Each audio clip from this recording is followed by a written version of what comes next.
All right, just a quick little video. I thought I would show off the Casio A168 WA-1WCR. These Casio watches always have this really long model number, but most people will just call this an A168. Some of those last numbers might be color variants or country variants. So if you live in a different country, one of those letters at the end, for example, might be different. To me, this is just a Casio A168. This is a watch that's been around for years. I've known about it for years. I've always kind of wanted one, but living in Canada, they're not that common. So let me just pop that open and show you. Because right away, you're going to see the price on this, and you're going to think, what the heck? You paid that much for it at Walmart? So Walmart, $39.96. Now that's Canadian, but even then, that's honestly kind of too expensive. That price is too high. These watches will typically go for like $25 US. If you're in a Walmart in the US, you'll probably see these fairly commonly. And again, at like $25 US, that should be about $30 Canadian. But as you can see, it didn't work out that way. And that's because these are pretty rare in Canada. I own a lot of Casio watches. I've bought a lot of Casio watches at Walmart over the years. I've been to many different Walmart stores, and I usually check out their watch selection for Casio watches. And I've never seen an A168 at a Walmart in Canada until just recently when I picked up this one. So yeah, I paid a little bit more for it. Paid more for it than most of you probably have. And again, especially if you live in the States and you've seen this at Walmart, yeah, you're probably getting this for like $25 US, which is maybe a little bit more reasonable. I've seen them on Amazon, but even on Amazon in Canada, most of the time when you see this watch on Amazon in Canada, the watch isn't actually located in Canada, and it's not shipped and sold by Amazon.ca, or it's not sold by Casio. And so sometimes there's import fees. Again, this watch is not that common in Canada compared to a lot of other Casio watches. You'd think this one would be, but it's just not. So yeah, this is the A168. And like I said, this watch has been around for a while. I've known about it for years, kind of always wanted one. What really sets this apart, as the title and the video has given away, is its electroluminescent backlight. So actually I'll turn this off so you can see that better. It's got that beautiful aqua blue or green glow. It's very even. This is what Timex in the 90s called Indiglow. For Casio, it's the EL backlight, or electroluminescent backlight. And that's really what sets this one apart from, for example, this guy here. So this one, again, has a really long model number. It was basically just, I think, the 158, if I remember correctly. Yeah, the A158, you know, blah, blah, blah, blah, blah. Again, different color, maybe colorways, or again, different countries. But a lot of people are familiar with the A158. And again, the A168 is sort of just the electroluminescent backlit version of that. So for example, I've got a couple others here, and it kind of goes like this. So you got the F91W. This watch came out in 1989. Very popular watch. It's very thin. It's super cheap. These are like $15 US. You know, usually $20, $25 again if you see these at Walmart in Canada. But, you know, for me personally, wipe that face off. For me personally, this is just an absolute classic. I love the blue, you know, stripe around the face of the watch. You know, little red WR, F91 in gold. Again, 1989, this is an absolute classic. And, you know, I love everything about this watch. It's a popular watch, but most people know its Achilles heel, if you will, is the backlight. It's got just one tiny little, I believe it's an LED on the older versions, 1989, throughout the 90s, I'm sure, it would have been like an incandescent light.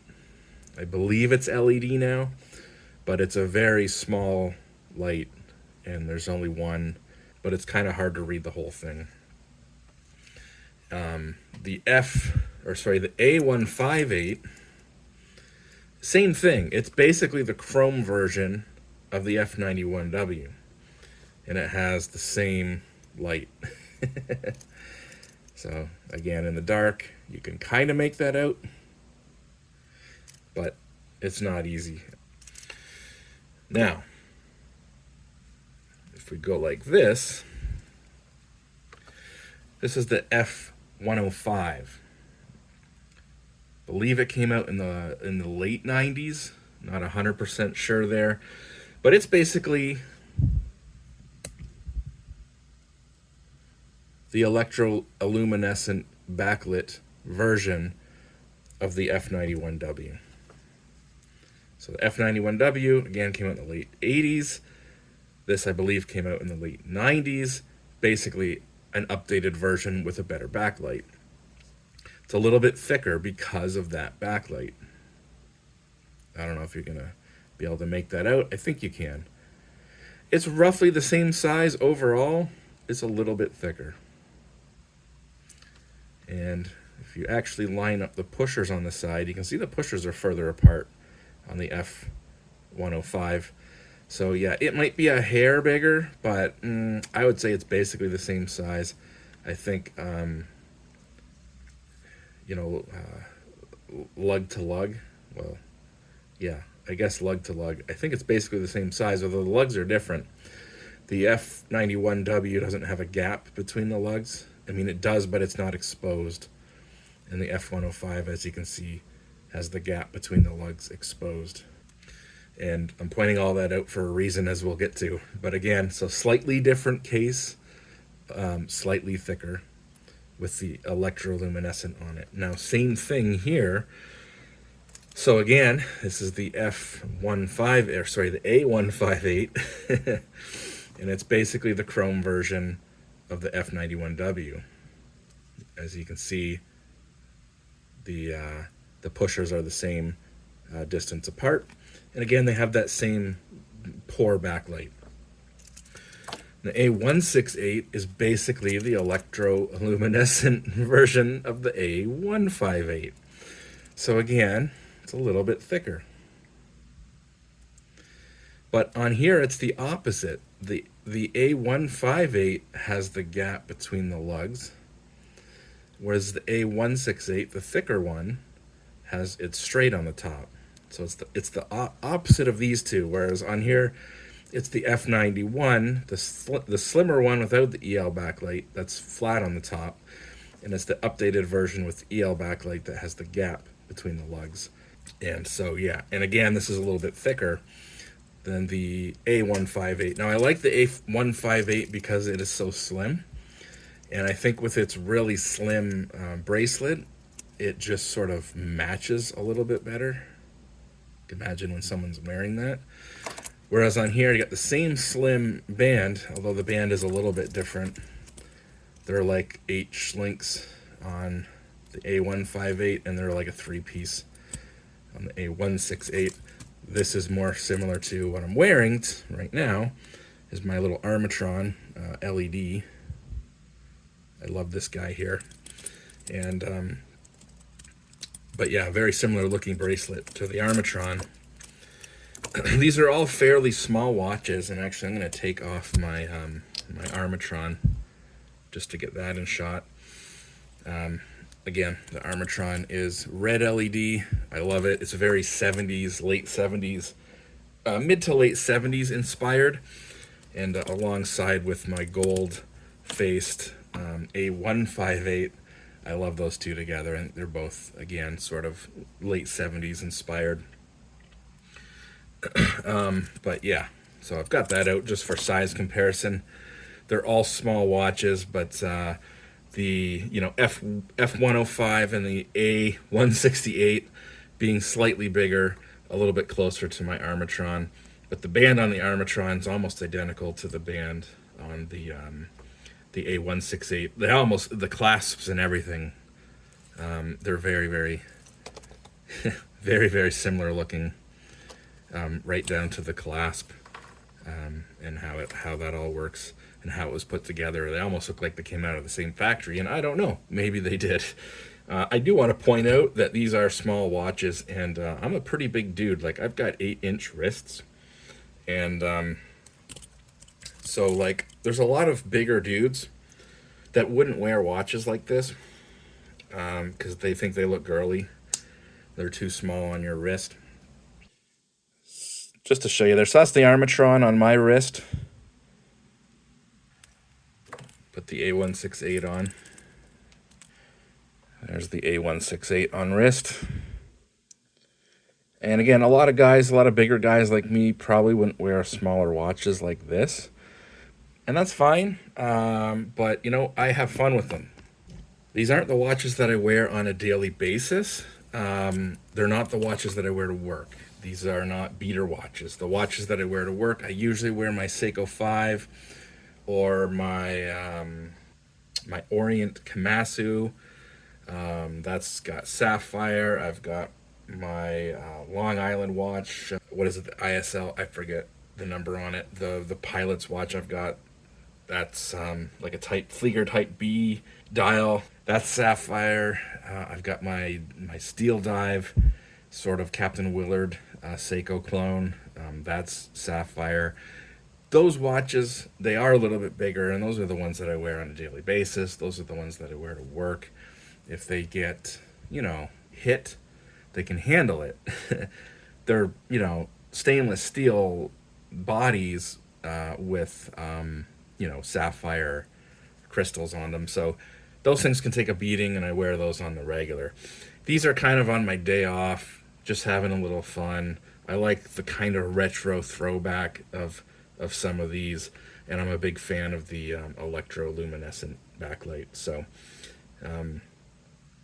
yeah, again, I can wear these, and yeah, they're a little small on my wrist, but I think I can pull it off. I don't know. Maybe they look silly on me. I don't know. Maybe other people that see them on me think they look silly on me. But maybe I don't care. Again, I wear these once in a while on my day off. They're kind of just for fun. So, yeah, thought I would point that out. And that's it. I love my Casios, and I love my electroluminescent backlight. Again, it's a little bit thicker than the A158.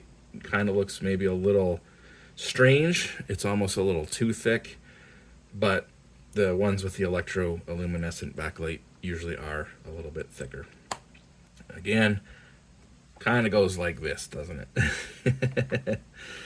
You got the F91W, and then you got the chrome version of it, the F158, or the A158, sorry. And then you have the F105, which is the EL backlight version of the F91, and then you have the chrome version of it. Yeah, they're all similar, but they're all kind of different. Again, I really like the gold face on this one as sort of a, you know, kind of late 70s kind of throwback, and I love the EL backlight. So yeah, and then obviously I've got NATO straps on these two. I've replaced the nylon, you know, straps that they came with the NATOs, and I find those a little bit more comfortable than the nylon straps that these came on, again, especially with 8-inch wrists. But yeah, these ones I find comfortable. I can wear these all day, and they don't pinch me. They don't pull hairs. My arms aren't like super hairy, I guess, considering. And they don't, you know, I can wear these all day, and when I take them off, you know, you don't see like the necessarily imprint of the watch or the band, as sometimes you might think. They're very comfortable. So I like wearing them, even though, yeah, they're kind of on the small side, and again, some dudes don't like that. Some bigger dudes especially probably don't like that. But for me, these are fun. I love them. They're all throwbacks to the, you know, the late 70s, throughout the 80s and 90s, I guess. But they all kind of have a styling of the 80s, you know, late 70s and 80s. You know, even if this model didn't come out until the late 90s, and I'm not sure when the A168 came out, probably also late 90s or maybe even early 2000s. They all have a 90s look about them. Or I should say, they all have an 80s look about them. If you look at some of the Seikos from the 80s, or even other Casio digital watches from the 80s, they're all kind of this size and shape. And so yeah, again, for me, they're just fun. I love them. And you know, if you're a bigger guy and you don't think you can wear them, just remember, I got 8-inch wrists and I'm wearing them, so you ain't got no excuse.